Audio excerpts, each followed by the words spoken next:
kad mums ir jau tuvojamies pēdējai sadaļai. Jautājums, kuri nonāca līdz vismaz vienam nākamajam praktiskam solim, ko jūs saprotat, ko jūs varēsiet darīt? Nonāca kāds Andrejam? Braukt mājās? Ne. Nonāca kāds līdz kaut kādai nākamai sapratnē, kas būtu jādara nākamais solis, lai jūs virzīties tālāk par šo praktisko misijas ciklu? Ir kādas nonācāt līdz kaut kādam sapratnē? Ненонацам. Надо начать все сначала, они ничего не поняли. Nebija nekas?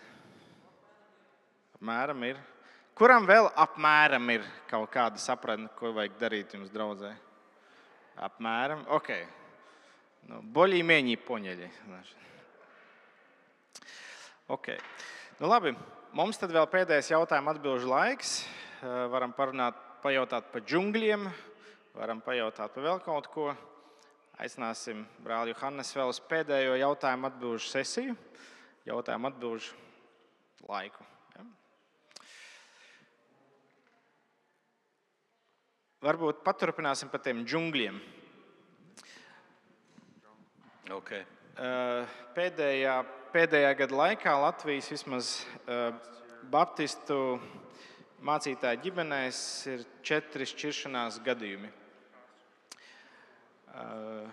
Vai ir kaut kāds kurs, kas palīdzētu tieši kristiešu laulībām un tam līdzīgai terapijai, kas varētu būt Latvijā noderīgi? Well, of course, there is not only a course, we have a number of institutions in different European countries dealing with the issue. Jā, protams, mums ir ne tikai kursi, kurus var paņemt, bet arī dažādas organizācijas Eiropā, kas runā un strādā šiem jautājumiem. My wife and I, we wrote a course on marriage and also family counseling. Mana sieva un es, mēs uzrakstījām kopīgi tādu apmācības kursu par padomdošanu un laulību kā tādu. I was teaching that course in Karačajevsk just in July. Un tikko jūlijā es mācīju šo te pašu priekšmetu Karačajevskas republikā. And it was there published in Cherkesk, even by the ministry. Un tad to arī nodrukāja vai nopublicēja arī tur tā vietējā kaut kāda pašpārvaldu ministrija. So there is material about it. Ir materiāls par to. The problem is with the pastoral marriages. Problēma ar pastorālajām laulībām, ja mācītāju laulībām. They have probably never been taught marital counseling. They have no clue how it goes. Visticamāk, ka viņi nekad nav meklējuši laulību konsultācijas pieejamību un nekad par to pat nav iedomājušies. I told you about the symposium in Tartu in August. Es jums stāstīju par to simpoziju Tartu augustā. So the only erotic book and sex book in the Bible is the Song of Songs, but that book has never been interpreted properly. Un tā tad vienīgā Bībeles grāmata, kas runā par seksu un erotiku, ir augstā dziesma, bet šī grāmata nekad nav bijusi precīzi interpretēta. That's why people are not prepared. Un tāpēc cilvēki nav gatavi. And that needs change. Un tam ir jāmainās. Maybe the next time we're here, we'll talk about sex and marriage. Varbūt nākamajā reizē, kad mēs šeit būsim, mēs varam runāt par seksu laulībā. I love talking about it. Man patīk par to runāt.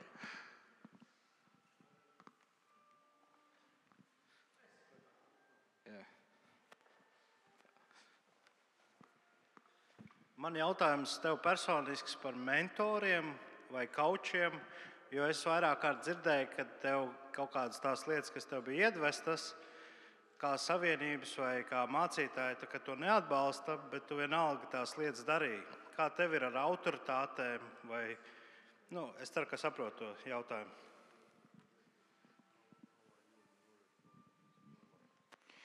Well, I have always, when I understood I need a counselor, I need a coach, I need a mentor, I have always since, and it started in the 1980s, had my personal counselor. Es jau no paša sākuma tā kā apzinājos, ka man ir vajadzīgi tādi koči un mentori, ja, un es jau no 80 gadiem to arī praktizēju.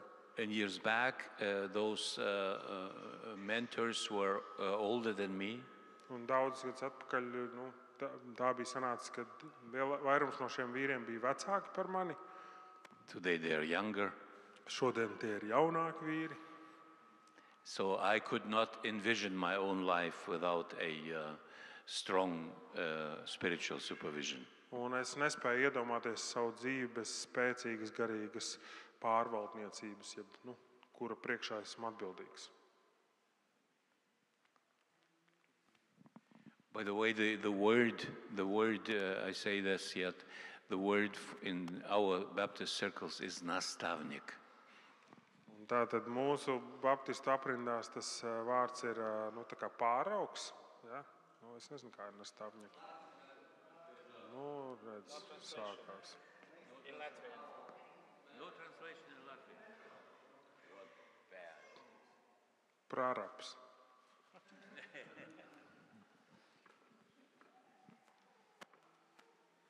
Jā, es šo tēmu neuzsāku, tas bija Dainis, bet paturpināt to garīdznieku brālību konferenci.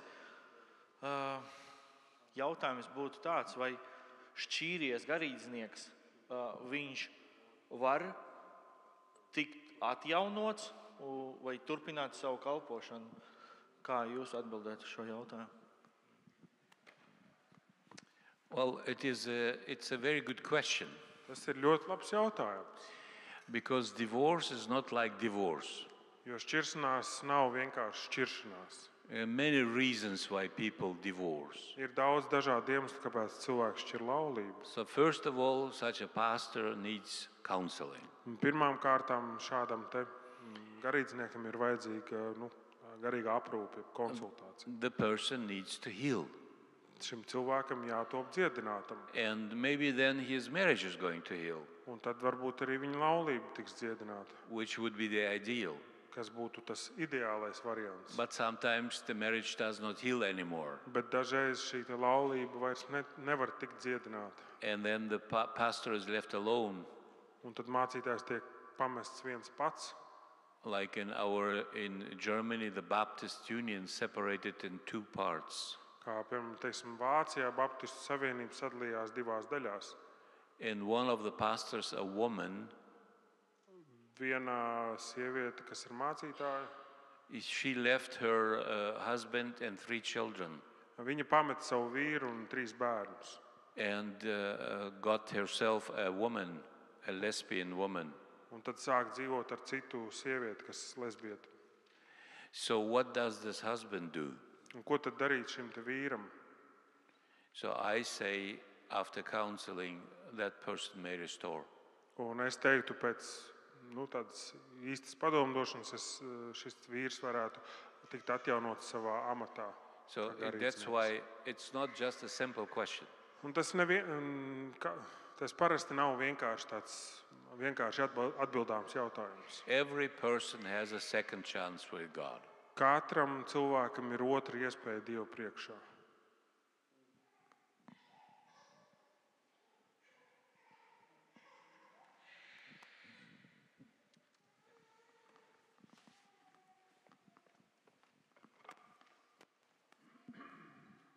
Jā, man ir jautājums par alfa kursu. Kāds ir jūsu redzējums par to? Vai tas ir efektīvi draudzēm, vai labāk vienkārši iet ar kādām praktiskām kalpošanām pie tās sabiedrības?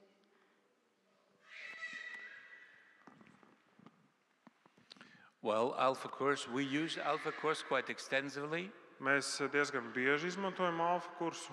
And Alpha Course is effective when people in your community trust you.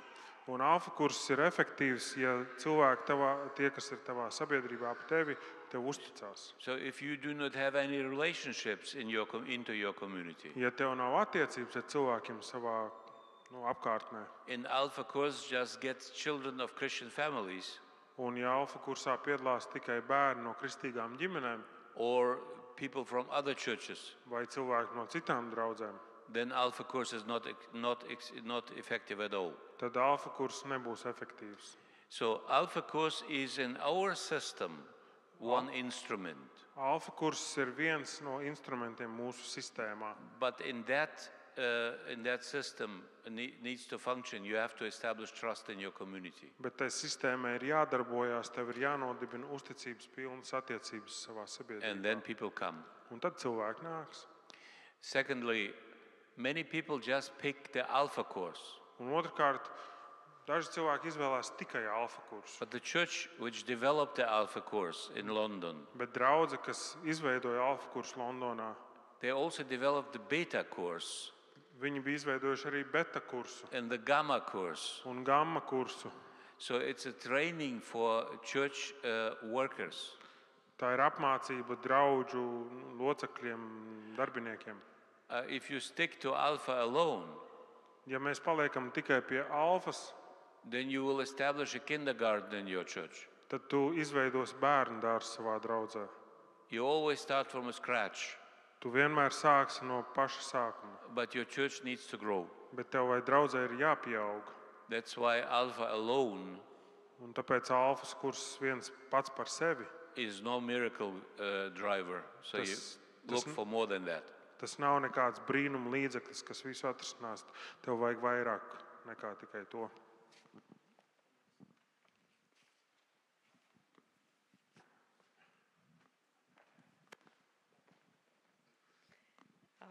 Jā, gribēju dzirdēt jūsu viedokli par mūsdienu tehnoloģijām, lai evanģelizētu. Nu, teiksim, lietot kaut kādus sociālos arī tīklus, TikToku, kaut ko Facebooku un tam līdzīgi.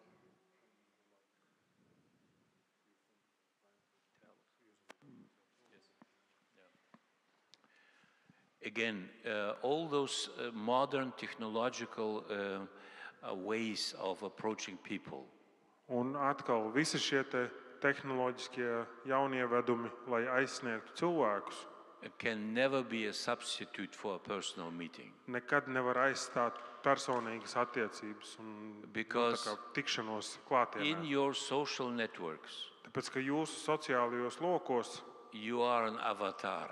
jūs esat vienkārši tā bildītas avatārs. And so TikTok is great Un TikToks ir lielisks. to start. Tas tāds labs sākuma punkts. Facebook Facebooks for old people veciem cilvēkiem also may be good varbūt arī ļoti noderīgs, to start. lai būtu kā sākuma punkts. But some people want to have an internet church. Bet citi cilvēki pat ir izdomājuši, ka viņi grib būt interneta draudze, And then social relationships disappear. un tad šīs personīgās attiecības izzūd. I met one guy, he said, well, I'm in the same church, but we didn't have so many people in our internet church, so I appear in 10 avatars. Es iepazinos ar kādu vīru, kurš teica, mūsu interneta draudzē nebija pietiekoši daudz cilvēku, tāpēc es izveidoju 10 dažādus profilus, lai būtu tur vairāk tajā draudzē to locekļu. I told him, no, well, then you probably one human being and 9 angels, or what? Es teicu, tad tu esi viens cilvēks un 9 eņģeļi. Ja? So just see the limits of modern technology. Vienkārši paraugieties uz to, ka arī šīm modernajām tehnoloģijām ir savi ierobežojumi. It can never be a substitute for real human beings. Un tas nekad neaizstās īstus dzīvus cilvēkus. And AI Un mākslīgais intelekts is no God. arī nav Dievs.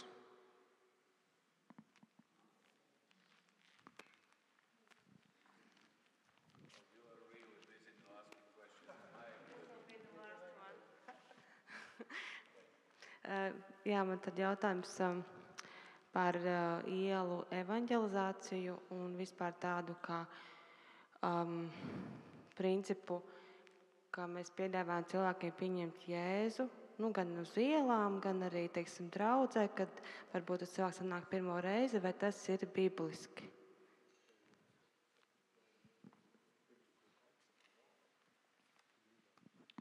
Well, wherever people accept Jesus and they really accept, that's okay.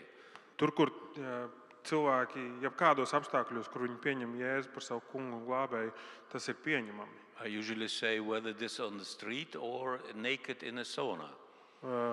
Es parasti saku, tam nav nozīmes, vai tas ir uz ielas, vai tu esi pliks pirtī. I don't care. Man vienalga. But the other question is street evangelism today a good tool? Bet otrs jautājums ir, vai ielu evanģelizācija mūsdienās ir labs instruments? And I would say at the scale of 1 to 10. Un es teiktu attiecību mērogā 1:10. A service ministry in your community would be 10.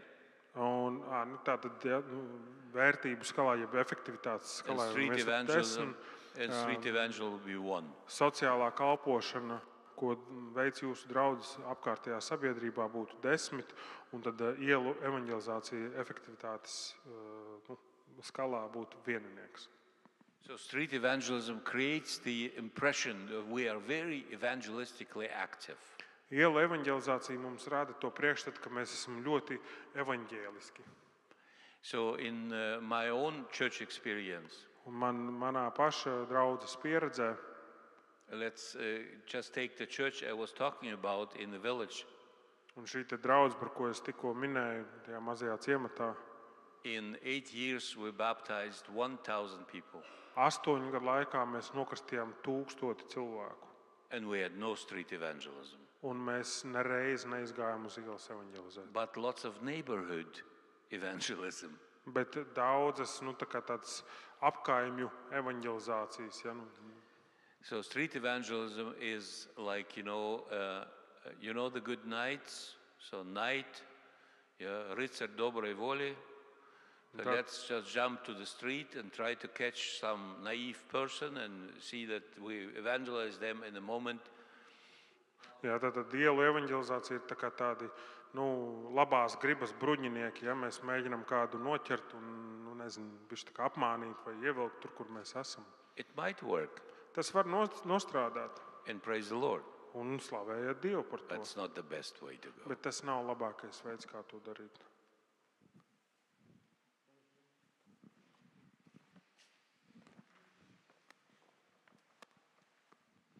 Jūs minējāt par tiešām apbrīnojamu atgriešanos jūsu pilsētā. Es domāju par musulmaņiem. Jautājums ir par grēku nožēlas lūgšanu. Vai tad, kad viņi atgriezās, bija ļoti daudz jāstāsta arī par šo, kas ir grēks kristīgā izpratnē, ko Dievs domā ar vārdu grēks.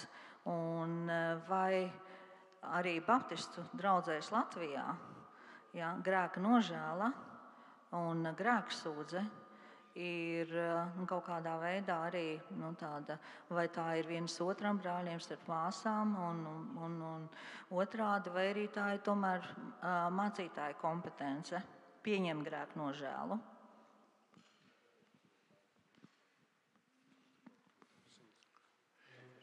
Well, there are 2 or 3 issues you mentioned. It's Tur not ir just one. vairākas tādas punkti, kurus tu pieminēji. The first question is sinner's prayer important? Un pirmais bija par to grēcinieku, grēku nožēlas lūgšanu, vai tā ir svarīga. There will be no conversion without a sinner praying and asking for forgiveness. Nebūs izmainītas dzīves bez grēku nožēlas. Second question is Otrais. confession important? Vai grēku izsūdzēšana ir svarīga? Personally, I believe when the free churches decided to get rid of the Roman Catholic confession, Un mana pārliecība ir tāda, ka tad, kad pirmās tās brīvdraudzes tika vaļā no Romas katoļu tās grēksūdzes formāta, so the Orthodox Church and the Catholic Church, they have the praxis of confession. un tātad katoļu draudzēs un arī pareizticīgo draudzēs ir šī grēka nožēla, kur tu ej uz to būdiņu un izsūdz grēkus. They threw out the baby with the water. Mēs izmetām gan to zīdaini, gan arī to ūdeni, kurā viņš peldējās. There can't be any counseling without confession. Mēs nevaram sniegt padomdošanu, ja dvēseļkopšanu bez grēku izsūdzēšanas, bez grēku nožēlas. You want the people to get healed again and live with God a proper life. The confession is going to be implemented.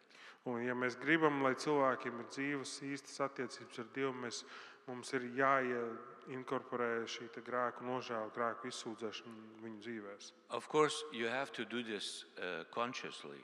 Un, protams, tas ir jādara apzināti. Like sometimes I go to a Roman Catholic church. Ja kādu, piemēram, dažreiz aizēju uz Romas katoļu draudzi, And then I go into the confessional booth. un es ieeju tajā grēku izsūdzēšanas būdiņā, And then the priest asks me, un tad priesteris man jautā, you want to confess your sin? tu gribi nožēlot savus grēkus? I say yes. Es saku jā, So then I confess something. un tad es kaut ko izsūdzu, And then I ask him, would you also like to confess your sin? un tad es viņam parasti prasu, tu arī gribētu izsūdzēt savus grēkus? So the confessional booth becomes an evangelistic tool. Un tātad šī būdiņa kļūst par evanģelizācijas instrumentu. So confession is not just a ritual. Un tātad grēku nožēla, grēku izsūdzēšana tai nevajadzētu būt tikai kā rituālam. In the ritualized traditions like Roman Catholic and the Orthodox, it has become a ritual. Jā, tātad ritualizētajās tradīcijās, reliģijās, Romas katoļu pareizticīgo, tas ir kļūst par vienkārši par rituālu. And that we don't need. Un tas nav mums vajadzīgs. So I think it was your two questions, right? Man liekas, ka tie bija tie divi. And there was a third. Where to go to the pastor? Oh, okay, yeah, right. Vai izsūdzēt grēkus cits citam, vai arī iet tieši pie mācītāja. So you have to go to a pastoral person in your church. Tev jāiet pie pastorālas personas savā draudzē. Our problem is we made 5 gifts of the Spirit into one, and we call it a pastor. Un mūsu problēma, ka tās 5 gara dāvanas mēs esam salikuši visas kopā un nosaukuši par mācītāju. An apostle is no pastor.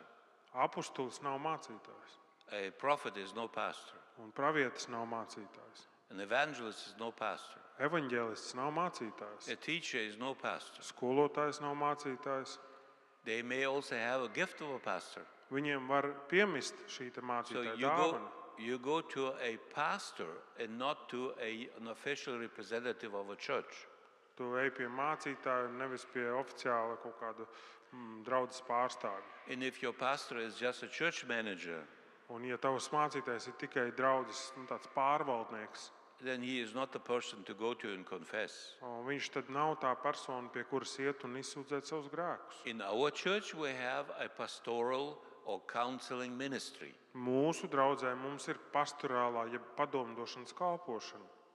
So we have people with a gift, Mums ir cilvēki, kam ir tā dāvana, they trained, viņi ir apmācīti tajā. and so if you have a confession to make, you go to our counselors. Un ja tev ir jāizsūdz grēki, tu dodies pie šiem te padomdevējiem. And in my church, where I am belonging today, Un tajā draudzē, kurā es šobrīd esmu loceklis, our official pastor, mūsu galvenais mācītājs, well, he is not a pastor. viņš nav mācītājs. He Viņš nav gans. is a wonderful Viņš apostolic nav figure. gans. Viņš ir brīnišķīgs apostols, But I would never send a person to our official pastor. bet es viņu nekad nesūtītu kādu pie viņa, kā He pie will not help. mācītāja. Sorry? He will not help. Viņš nepalīdzēs. Viņš nespēs palīdzēt. So it all depends what you mean by saying pastor. Un tas viss atkarīgs no tā, ko tu domā ar vārdu mācītājs. But if a pastor is a pastor in terms of a counselor, Ja mācītājs ir mācītājs ar tādu padomdevēja dāvanu, then you should go there. tad vajadzētu pie viņa doties. Yeah. And by the way, I would always suggest a woman goes to a woman to do confession Un starp citu, and a man to a man. es ieteiktu, ka sieviete vienmēr dodas pie citas sievietes, izsūdzēt grēkus, un vīrietis pie vīrieša. One of the reasons why pastoral marriages break Viens no iemesliem, kāpēc pastorālās laulības izjūg, has to do with the fact that some men pastors, they look too deep into a woman's mentality and end up their own marriage. Tā problēma ir tā, ka bieži vien mācītāji pārāk dziļi ielūkojās citas sievietes emociju pasaulē un tāpēc izjūg viņu laulību.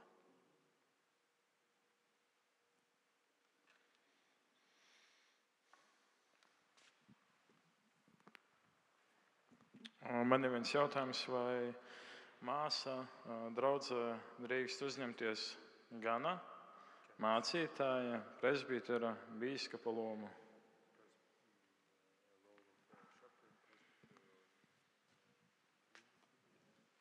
Kas bija trešais? Diakons? Nē, presbiters. Kas?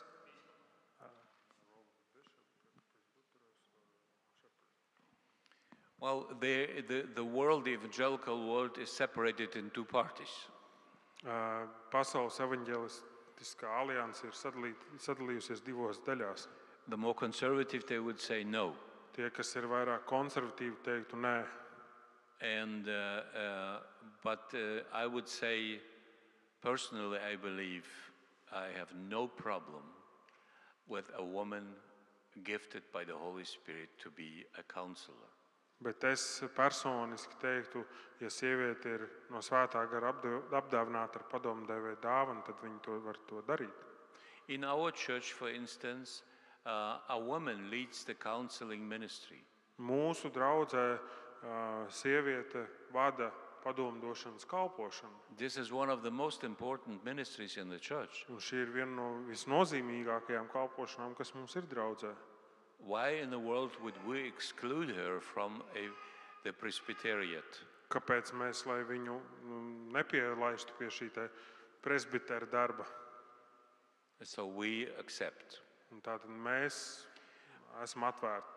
But in the former Soviet Union and our Baptist churches, we didn't accept. Bet bijušajā padomju savienībā un tajās padomju draudzēs mēs to nepieņēmām. And we had many more headaches than we have today. We have had many more headaches. Oh, headaches, okay. Un tā mums ir daudz vairāk galvas sāpju nekā mums tagad ir. Mums bija. The whole issue of women's ministry, that's a special issue. We may do another seminar. Bet tas viss lielais jautājums par sievietēm kalpošanā, tur noteikti vajadzēs atsevišķu konferenci priekš tā.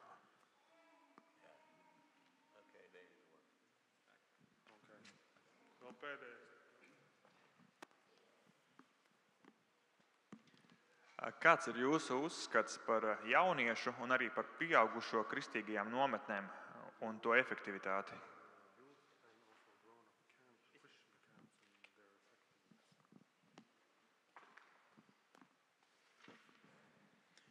The question is, how effective are camps for youth and grown-ups? Yeah. Okay. Yeah. Yeah, very effective. Ļoti efektīvi. Yeah. So, and I tell you why. Un es pateikšu, kāpēc. Because if we take people out of their all-day life, tāpēc, ka ja mēs izņemam cilvēkus ārā no viņu ikdienas and concentrate on some spiritual topics, un koncentrējamies un stāstam par viņiem par garīgām tēmām, by creating a comfortable atmosphere, un ja mēs radam ērtus apstākļus, this is very effective. Tas ir ļoti efektīvi. In many regards. Daudzos aspektos. For instance, I am bringing Christian business people together to a camp like this. Piemēram, es kristiešu biznesmeņus vācu kopā tādā kā nometnē. The other day I had about 120 business people, all of them Russian speaking, in the US. Pavisam nesen 120 šādi te vīri, kas visi bija krievulodīgie, mēs visi satikāmies ASV. We took a tour from Seattle to Alaska. Mēs devāmies tūrē no Sietlas pilsētas uz Aļaskas štatu. A half a day I would teach them. Pusi dienas es viņus mācīju. The other half day they enjoyed the ocean and Alaska. Un otru atlikušo dienas daļu viņi baudīja okeāna skaistumu un Aļaskas skaistumu. And at the end of the tour, Un tūras beigās 120 businessmen decided to give 10% of their whatever earnings they had to mission. Un šīs tūras beigās 120 biznesmeņi pieņēma lēmumu dot 10. tiesu no visiem ieņēmumiem, lai evaņģēlija darbs turpinātos. That was very effective. Tas bija ļoti efektīvi. But not only financial issues. It is very important to form a Christian personality in camps. Jā, bet tas nav tikai par finansēm, bet tas ir ļoti svarīgi, kad mēs varam izveidot šādu veidu nometnes. Jā.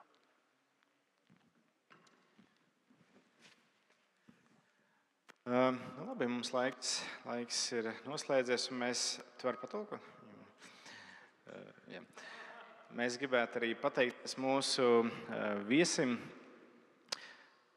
ko jau mēs gandrīz jau varam uzskatīt par regulāru savējo, jo viņš tik bieži brauc, kad jau liekas, ka savējies. Un tā neliela pateicība, ko sagatavojas gan Baltijas Pastoru institūts, gan vēl kādi pateicībā par kalpošanu mums.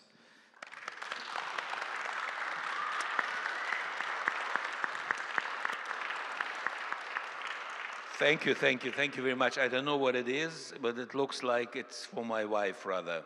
Jā, paldies. Es gan īsti nezinu, kas tur ir, bet izskatās, ka kaut kas priekš manas sievas.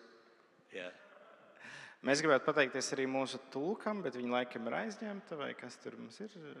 Viņi paralēli kaut ko vēl tulko. Jā, tu dosi viņai? Jā, paldies. Gan grāmata, par kur tulkoja, gan arī maz pateicība.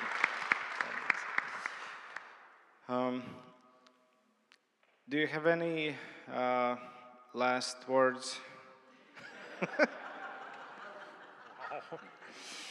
We're not going to shoot you, don't worry. Well, that would not be a problem. Yeah, I'm prepared to go anytime. Esmu gatavs doties debesīm jebkurā momentā. So I would say thank you very much.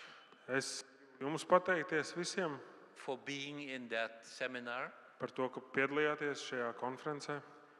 I have 3 personal requests to my Lord. Man ir 3 tādi lūgumi manam kungam. First of all, pirmkārt, I would like to see a Latvian center, a mentoring center, helping churches to become society relevant. Es gribētu, lai Latvijā tiktu izveidots tāds mentoringa centrs, lai draudzes, kuras apmāca draudzes kļūt sabiedrībā sociāli nozīmīgas. Sabiedrībā nozīmīgas. Otram kārtam. I would like to see in your educational programs, like your institute here, es gribētu, lai jūsu apmācībās, piemēram, kā jūsu institūtā, a missiological training towards a mission which is society relevant. Apmācība par misiju un par cilvēku aizsniegšanu tā kā savā apkaimē. And thirdly, un treškārt, I'd like to take all of you with me to Turkey. Es visus jūs gribētu paņemt līdzi uz Turciju. So we have brought to the Lord a couple of years ago our dream. Pirms pāris gadiem mēs lūdzām mūsu kungu par mūsu sapni. In all the 7 churches of the Revelation, lai visās 7 draudzēs, kas ir pieminētas atklāsmes grāmatā, in those places, burtiski tajās vietās, there was no church anymore. Kad tur vairs nav draudzes. Then we started to pray and to see how things will develop. Mēs lūdzam par to un mēs skatīsimies, kā šīs lietas attīstīsies. Today we have in 4 of those cities churches. Un šodien 4 no šīm pilsētām pieminētajām ir draudze. 3 of those places are still without a church. without a church. Vēl 3 pārējās tās pilsētas ir bez draudzes. Especially Laodicea. Īpaši Laodikija. You may ask why. Un jūs varbūt prasīsiet, kāpēc. So my impression is because Latvians do not come and pray. Un man liekas, ka tas ir tāpēc, ka latvieši nav devušies tur un lūguši par to vietu. Please come. Lūdzu, brauciet uz turieni. Not only for holidays, Ne tikai atpūsties, but for an important ministry. bet tādai nozīmīgai kalpošanai. Thank you for joining us. Paldies, ka jūs piedalījāties.